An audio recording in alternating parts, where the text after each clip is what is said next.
In this lecture, we'll discuss another two properties, that is time shifting, time scaling property and time reversal property of continuous time Fourier transform. We'll also discuss some examples. See, in time scaling property, assume that if there is a signal x of t and the transform of the signal is x of j omega, then if there is a signal, the time scaled version of this original signal x of t, that is x of at, then its transform will be 1 by modulus of a x of j omega by a. Okay, so it's very important. The amplitude is 1 by modulus of a. There is no importance for whether it is a is positive or negative, but inside it is omega by a. So make sure that you are note down this point, that the amplitude is 1 by modulus a, and within the function it's omega by a. And in words, you can explain the time scaling property like this. If the scaling the time variable t by a factor called a, then its inverse scaling is occurred in the frequency domain. Means if you perform compression in time domain, okay, that is if a is greater than a, in frequency domain it becomes frequency expansion. Okay, and similarly, if you perform expansion time domain, then equivalent operation frequency domain will be the spectral compression. So just inverse. And similarly, there is an amplitude scaling for the signal, that is 1 by modulus of a. Okay, this is all about the property, and now we'll discuss the proof of the time scaling property.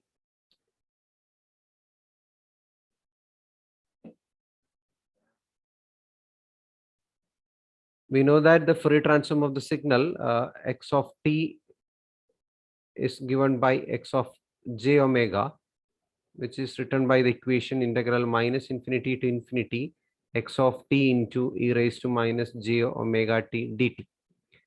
And in place of x of t, now it is x of at, and assume that a is positive.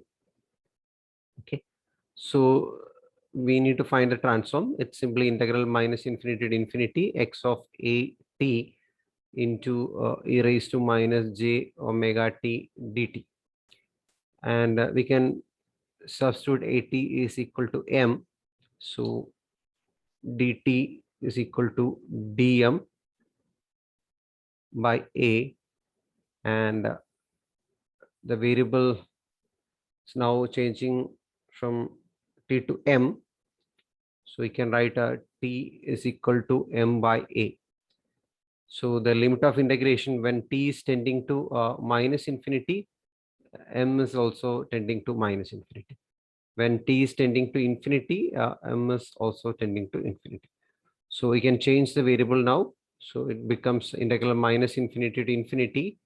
There is a term a, 1 by a, and x of m into e raised to minus j omega. In place of t, you can substitute m by a. So it becomes e raised to j omega by m and dm.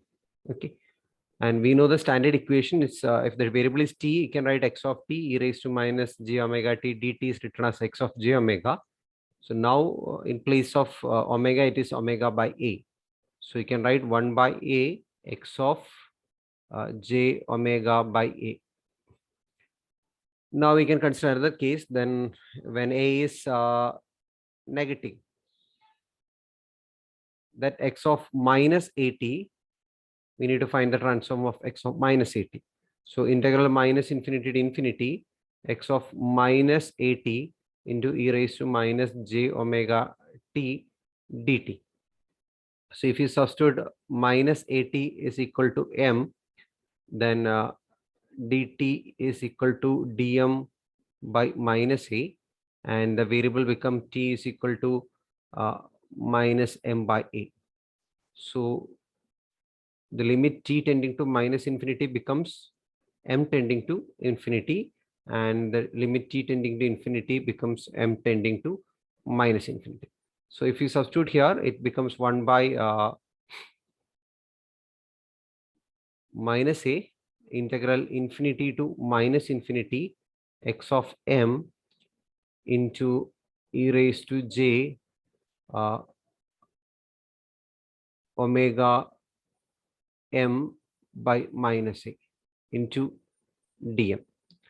So if you modify this equation, the limit of integration, it becomes 1 by a integral minus infinity infinity, because we are changing the limit. So there will be extra minus. So minus into minus plus x of m into e raised to plus j omega by a in, sorry, there's a minus into dm. So if you write this, you can write 1 by a x of j omega by minus a, because in place of omega it is omega by minus a, then only it's in the standard form. So if you compare these two equations, we can conclude that the amplitude is simply 1 by a in both the cases if a is positive or negative, but within the bracket it's x of j omega by a in the first case, and in the second case x of j omega by minus a. So that's why there is a modulus in the expression, amplitude portion. Okay. Now we'll see the time reversal property.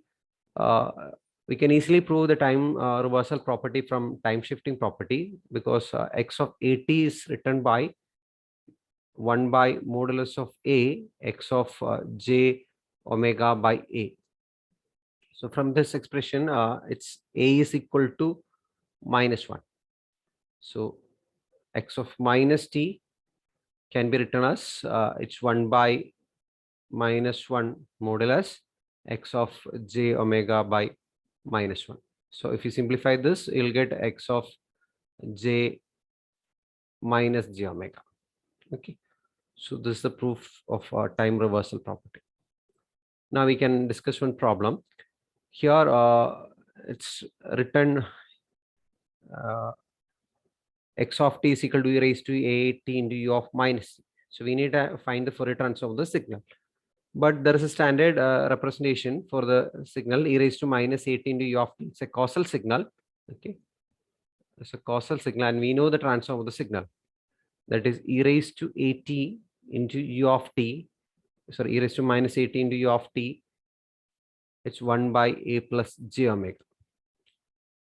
For example, assume that this is x1 of t and the transform is x1 of j omega. Now in the question it is given x1 of minus t. Okay, x of t is equal to simply the time reversed version, that is e raised to at into u of minus t.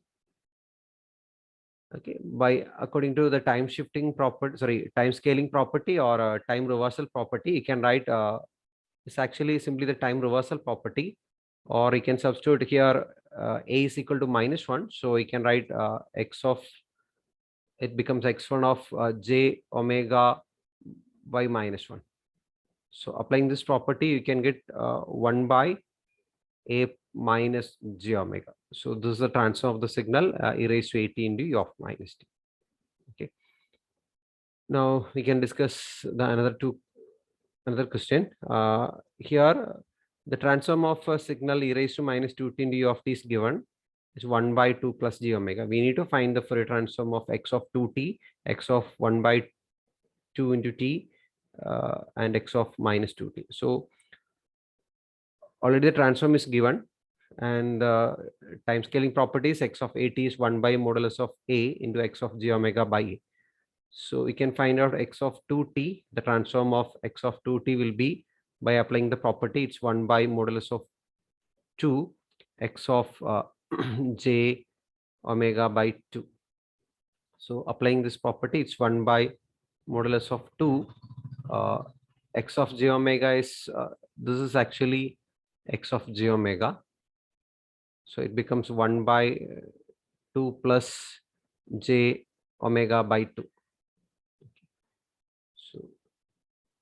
So if you rewrite this, this is 1 by 2 And if you take LCM, it's 4 plus j omega, and 2 will be cancelled. So it becomes simply 4 plus j omega, 1 by 4 plus j omega. 1 by 2 is amplitude scaling portion, and x of j omega by 2. In place of omega, you can substitute omega by 2. Okay. And another two questions, x of t by 2. If you substitute in this formula, it becomes x of modulus of 1 by 2 x of j omega by 1 by 2. Okay. If you rearrange this 2 into in place of omega, you can substitute omega by 1 by 2, that is 2 omega. So the expression becomes 2 plus j 2 omega. Okay. So if you take 2 outside, it becomes 1 plus j omega. So that's a transform of x of 1 by 2t. And finally, it's x of minus 2t. For x of minus 2t, you can x of minus 2, modulus of minus 2, x of j omega by minus 2. And if you apply this, it's 1 by 2 and 1 by 2 minus j omega by 2. Okay. So if you take the LCM, it becomes 1 by 4 minus j omega. Okay. By simply using this property, time scaling property, we can solve these problems. Okay. Thank you.